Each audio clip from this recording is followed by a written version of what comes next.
5 আগস্টের পর বিএনপির মধ্যে আমরা -2 আতঙ্ক দেখেছি, মাঝে ছিল না, এখন আবার সেই -2 ফর্মুলার ভয় কি বিএনপির মধ্যে কাজ করছে? মানে মির্জা ফখরুল আলমগীর কে যদি আমরা কোট করি, তিনি বলছেন ওই যেমন 5 আগস্ট ঐক্যবদ্ধ হয়ে রাস্তায় নেমেছিলেন, ঠিক সেই মতো ঐক্যবদ্ধ হয়ে রাস্তায় নামতে হবে। আপনারা কার বিরুদ্ধে ঐক্যবদ্ধ হতে যাচ্ছেন বা চাচ্ছেন? এবং দেখুন, মানে মানে মানে সেটি কিরকম যে 5 আগস্টের সাথে কেন এই সময়ের তুলনা হলো ব্যারিস্টার কাজল? না, আমার কাছে মনে হচ্ছে যে মির্জা ফখরুল ইসলাম আলমগীরের একটি বক্তব্যকে যদি আপনি ইন আইসোলেশন যদি বিবেচনা করেন, তাহলে এর নানা রকম ব্যাখ্যা হতে পারে, নানা রকম অর্থ হতে পারে। আমার মনে হয় যে এই অন্তর্বর্তীকালীন সরকার গঠন করার পরে বিএনপির পক্ষ থেকে কনসিস্টেন্টলি বলা হয়েছে যে দেশের কিছু গুরুত্বপূর্ণ সংস্কারের ক্ষেত্রে বিএনপি সময় দিতে চাই। বিএনপির পক্ষ থেকে প্রথম থেকেই বলা হয়েছে যে এই সংস্কারের জন্য একটা নির্দিষ্ট সময়সীমা এবং নির্বাচনের জন্য একটি রোড ম্যাপ দিতে হবে। এবং আমি গত কদিন আগে আপনি যদি খেয়াল করে দেখেন যে প্রধান উপদেষ্টা তিনি একটা ধারণা দিয়েছেন যে কোন সময় নির্বাচন হতে পারে, সেটা হচ্ছে 2025 সালের ডিসেম্বর এবং 2026 সালের প্রথমার্ধে। একদিন পরেই প্রধান উপদেষ্টার প্রেস সচিব তিনি বলেছেন এটা জুন 2026 সাল নাগাদ হতে পারে। আমি একটু বলি, আমি যেটা মানে আমার যেটা আন্ডারস্ট্যান্ডিং, ডক্টর মোহাম্মদ ইউনূস বলেছেন যে 2025-এর শেষে অথবা 2026-এর প্রথমার্ধে। এখন প্রথমার্ধের অনুবাদ আমরা সাংবাদিক শফিক ভাই আর আমি দীর্ঘদিন একসাথে সাংবাদিকতা করেছি, প্রথমার্ধ মানে জুন মাস পর্যন্ত, তিনি সর্বোচ্চ জুন মাসটা পর্যন্ত ধরে রেখেছেন আর কি।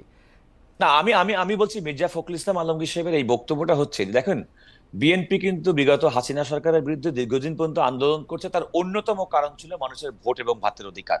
মূলত গণতন্ত্রহীনতা, খুন গুম, রাহাজানি, একটা স্বৈর শাসন যে দীর্ঘদিন চলে আসছিল, তার বিরুদ্ধে কিন্তু বিএনপি দীর্ঘদিন আন্দোলন করেছে। ছাত্র জনতার আন্দোলনে জুলাই এবং আগস্টের যে বিপ্লবের ফসল আমরা দেখছি, সেখানেও কিন্তু মানুষের অন্যতম আকাঙ্ক্ষা কিন্তু যে দীর্ঘদিন পর্যন্ত গণতন্ত্র নেই, দীর্ঘদিন পর্যন্ত মানুষের অধিকার নেই, সুশাসন নেই। এবং তার সবচেয়ে বড় কথা, গণতন্ত্রহীনতার অন্যতম কারণ হচ্ছে মানুষের ভোটাধিকার নেই। একনায়কতন্ত্র চালু হয়েছিল। সুতরাং এই যে হাসিনা বিরোধী যে আন্দোলন, সমস্ত গণতান্ত্রিক শক্তি, তার অন্যতম উদ্দেশ্য ছিল যে একটি অবাধ, সুষ্ঠু এবং নিরপেক্ষ নির্বাচনের মাধ্যমে জনগণের সরকার প্রতিষ্ঠা করা। বাস্তব কথা হচ্ছে এই অন্তর্বর্তীকালীন সরকার একটা অস্বাভাবিক পরিস্থিতিতে ক্ষমতা গ্রহণ করেছেন। সুতরাং এই অন্তর্বর্তীকালীন সরকারের অন্যতম কাজ হচ্ছে যত দ্রুত সম্ভব কিছু সংস্কার প্রস্তাবের একটা স্ট্রিমলাইন করে নির্বাচনের দিকে এগিয়ে যাওয়া। বিএনপির মতো একটি রাজনৈতিক দল যারা মনে করে যে যত দ্রুত সম্ভব বাংলাদেশে নির্বাচন হলে জনগণের ম্যান্ডেট তাদের পক্ষে থাকবে, সেই দল তো স্বাভাবিকভাবেই নির্বাচনের কথা বলবে, এটাই স্বাভাবিক। এখানে আরেকটি কথা বলে না, রাখি, আমি একটু আরেকটি কথার আগে ব্যারিস্টার কাজল আমি একটু জানতে চাইতে পারি, এইটা আমি আসলে যত দ্রুত সম্ভব বলতে যেটা বোঝানো হইতেছে, আপনি একজন মানে বিশিষ্ট আইনজীবী, আপনি কি একটু বলবেন এই আপনি যদি এইটার দায়িত্বে থাকতেন, এই যত দ্রুতটা কত দ্রুত সম্ভব হইতো?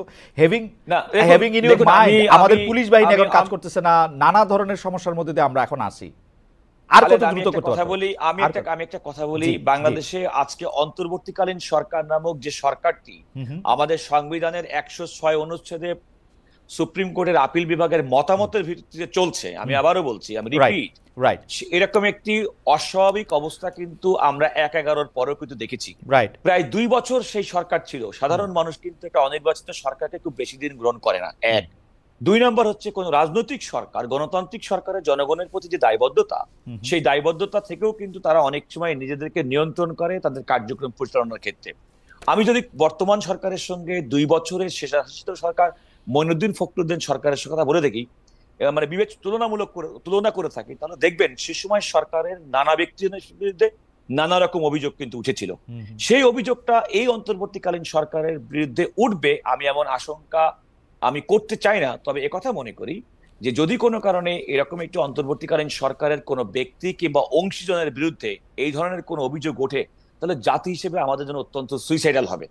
আমি মনে করি এই অন্তর্বর্তীকালীন সরকারের যে সার্বজনীনতা, বিশেষ করে 5ই আগস্টের ছাত্র জনতার বিপ্লব এবং দীর্ঘদিনের রাজনৈতিক সংগ্রামের পরে। কিন্তু কাজল ভাই সরি টু ইন্টারাপ্ট, আমি যেটা জানতে চাইছিলাম সেটা আপনি বলেন, মানে আসলে আপনি কি মনে করেন বা বিএনপির চাওয়াটা কি ছিল? মানে আমি আপনাকে একটু মনে করেন বিএনপির চাওয়া ছিল ওরা 3 মাসের মধ্যে ইলেকশন দিতে পারবে?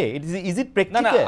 না, আমি প্র্যাকটিক্যালি প্রশ্ন, আপনি খেয়াল করে দেখেন, বিএনপি কিন্তু প্রথম থেকে বলে আসছে অন্তর্বর্তীকালীন সরকারকে যৌক্তিক সময় দিতে চাই। সেটা কতদিন যৌক্তিক সময়? আমি বলছি, আমি জাস্ট আপনাকে বলি, যৌক্তিক সময় এক একজনের কাছে এক এক রকম। আপনি খেয়াল করে দেখেন, প্রধান উপদেষ্টা বেশ কয়েকটি সংস্কার কমিশন গঠন করেছেন। তিনি স্পষ্টত বলেছেন ডিসেম্বর 2024-এর মধ্যে এই সংস্কার কমিটিগুলো থেকে প্রস্তাবনা আসবেন, সুপারিশ আসবেন। এই সুপারিশের পরে মার্চ নাগাদ তিনি রাজনৈতিক দলগুলোর সঙ্গে বসবেন, তাদের মতামত গ্রহণ করবেন।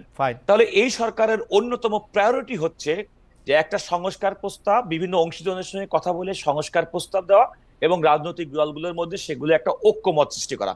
ইতিমধ্যে নির্বাচন কমিশন গঠন করা হয়েছে। আমি কিছুক্ষণ আগে টেলিভিশন স্ক্রলে দেখছিলাম যে জানুয়ারি 2 তারিখ থেকে ভোটার তালিকা হালনাগাদ করা হবে। রাইট।